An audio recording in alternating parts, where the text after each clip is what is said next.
Лајковите растат, грижите исто така. Зад екранот што светка во детските раце се отвора прашањето: кој ги штити децата во дигиталниот лавиринт?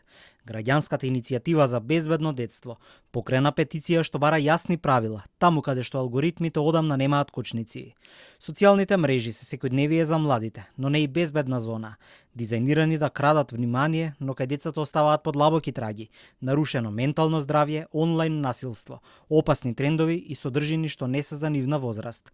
Ова го нотираат од иницијативата и бараат забрана за социјални мрежи за најмалите.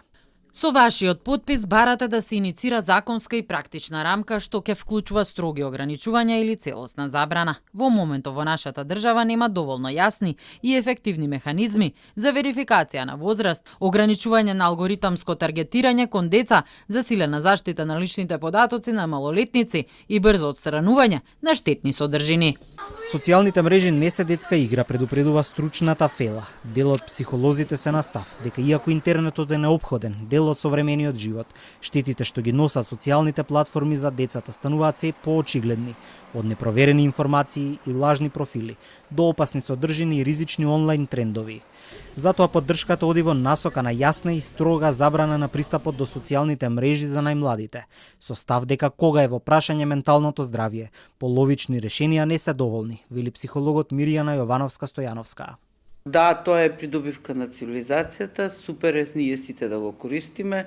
Интернетот е нешто навистина што стана неопходен во денешното живење, ама штетите кои ги направија социјалните мрежи, информирањето, достапност на непроверени информации, достапност до различни профили, различен тип на луѓе, често предатори, често неискрени, често лажговци, често луѓе кои ги заведуваат младите, игрите кои ги наведуваат на самоповредување или дури до суицид. Значи, сето тоа би требало да престане да биде достапно за младите. Иницијативата не повикува на исклучување на интернетот, туку на вклучување на државата, а надлежните со порака. Дигиталниот свет не е играчка, но не е ни забранета зона. Наместо црвен картон и забрана за апликации, Министерството за дигитална трансформација игра на подолгорочна стратегија, знаење наместо забрани, родителство наместо паника. Министерството за дигитална трансформација уште минатата година подготви практичен водич за родителска контрола и безбедно користење на интернет и социјални мрежи, кој е дистрибуиран до сите основни и средни училишта во државата. Во овој момент фокусот ни е на едукација, превенција и јакнење на дигиталната писменост, а не на генерални забрани кои во регионот се покажаа како неуспешни. Од друга страна пак, а на иста линија со ставовите на психолозите, си и граѓаните кои што ги анкетиравме.